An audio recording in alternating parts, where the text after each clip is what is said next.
G'day subscribers and welcome to FJ Holden JIVE Talking. You're with Jules Knight. And today we're going to talk about Holden secrets. Now I've got 5 to chat about straight away. And the first one I wanted to discuss is who's the father of the Holden? There's not a lot of known fact, however things are quite documented. Holden dates back to Holden and Frost, obviously, the South Australian saddlerers earlier in last century. And it sort of also is documented they were bought out by General Motors in America.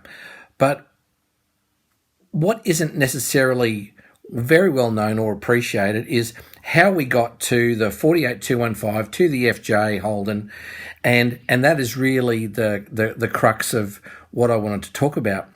I read a book called Big Wheels, Little Wheels in 1986, and it was by Sir Lawrence Hartnett. Now, Sir Lawrence he was an English gentleman, an engineer. He worked in his father's engineering place of work. He, as a young man, took up engineering. He worked on everything from bicycles in a service station surrounding through to cars.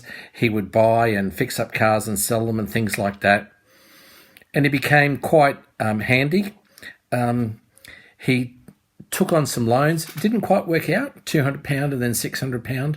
This is before the Depression. And he ended up closing the business. Anyway, cutting a long story short, he ended up working for Guthrie and Co. And they had an assembly business in Singapore. So this little English engineer went to Singapore, and it's quite straightforward as far as the complete knockdown kits, the CKDs, when a car is disassembled, or not quite assembled yet, but packaged up and sent to an exotic place. And this is exactly what happened in Singapore with Buick. And he became quite good at organising and not only the assembly, but also the distribution and the sales.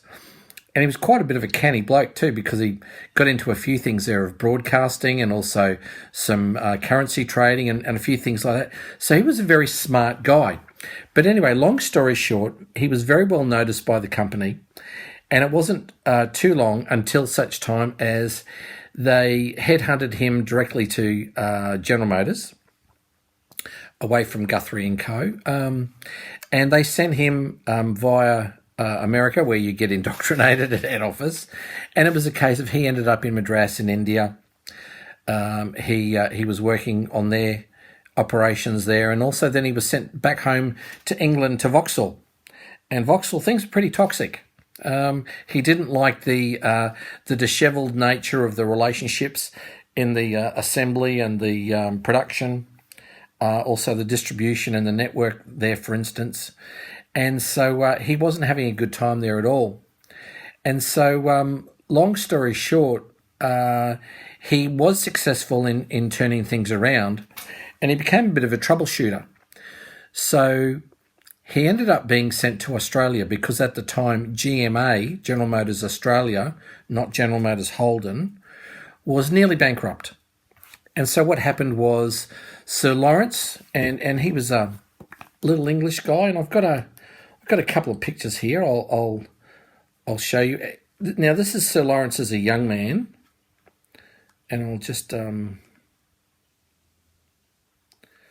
now this is Sir Lawrence, black and white picture with the Prime Minister at the time, and it's with Sir Robert Menzies, and this was opening the Woodville plant. So I'm just trying to get that right for you. That's that one there. And now they are in a open model Vauxhall. So that's Sir Lawrence and the Prime Minister, Sir Robert Menzies. Now this is Sir Lawrence in later years.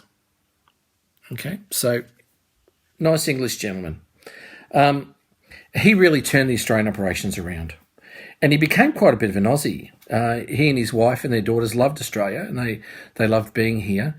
The operations became quite successful, and so that's the early 1930s, and we know that 1939 World War II struck. Well, Sir Lawrence was very quickly drafted into helping the operations as far as munitions, manufacture of the war effort, as in armoured vehicles, tanks, trucks, boats, you name it. He was most certainly involved and really helped with the war effort. He was like second in charge to Essington Lewis, who was in charge of the war effort. And part of the things that Sir Lawrence was doing was he would even, on a flying trip, discovered huge deposits of bauxite in Northern Australia. Most notably, he also started the CSIRO. So I hope you're getting the picture that this is a really clever guy, and he was involved heavily in Holden's as well as all these other fingers in pies. And he also knew that every time a chassis was imported into Australia, well, there was a tariff, and that tariff went to the government for a motor vehicle development fund. Well, what he suggested to the politicians, because he knew that General Motors weren't enthusiastic about having an Australian car, was to get them to develop an Australian car through the Australian government inviting, not quite a competition, but inviting expressions of interest. So as it turned out, his bid was well received by the government and not so well received by General Motors head office in New York. So he had to really design and use the resources of Australia by stealth. So this is now after the war. He's got a lot of people at his disposal. They're still manufacturing. They've got a line there, and they're doing everything from trucks to fridges as far as General Motors is concerned. Anyway, long story short, they've produced a car, certainly not as elegant as the 48215 and the FJ, but they've certainly got the basics there. And then what's happened is when the Australians went to America and did the final design of cars in America and brought the 22 engineers back and did all the proving here and so on. Well, what's happened is, as is wont with big multinational companies, one of his friends has actually surprisingly come to visit him in Australia. And this is one of his friends who's a colleague in General Motors, and he's been given a letter from the managing director in America.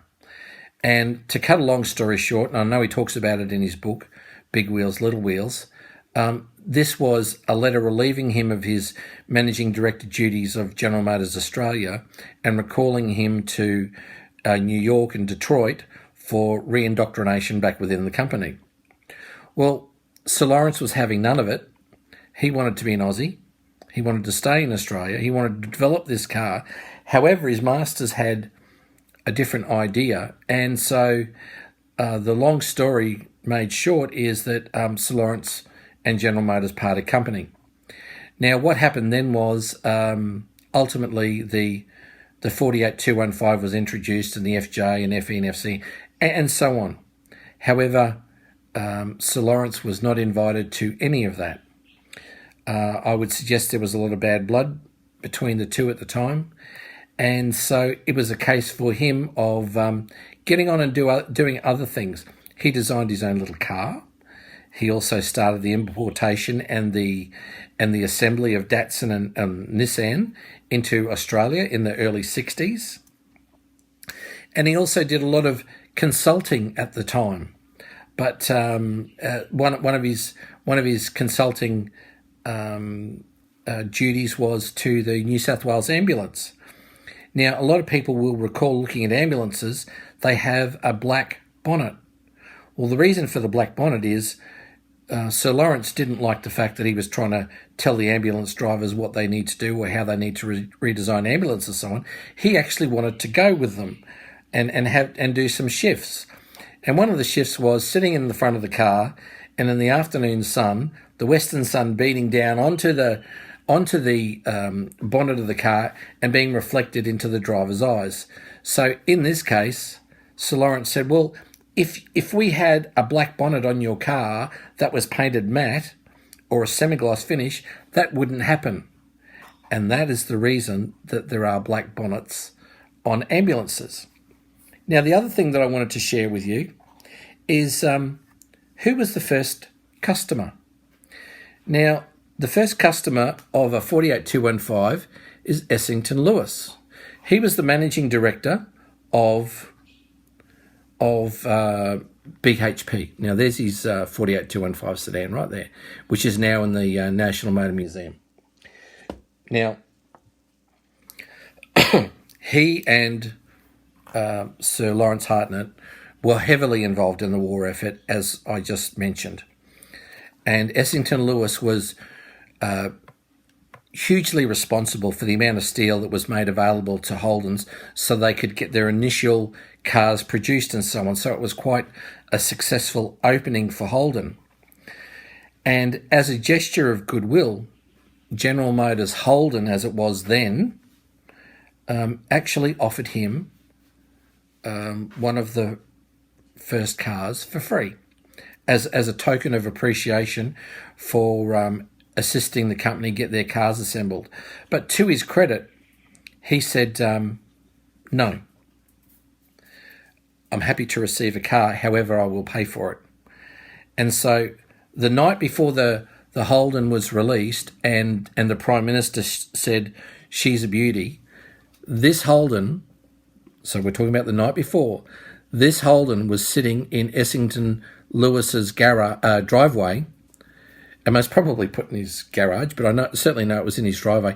It was delivered to him the night before Holden was released. So he is the first customer of Holden in Australia. So that's two little tidbits of information about Holdens. We've got some other things that we're going to talk about in the next episode. I'm sorry I've prattled on for so long. We didn't really have any props pretty much for our first time in FJ Holden Jive talking, but I'll make sure I make up for it. But in the meantime, share, like and subscribe, but more importantly, enjoy your Holden.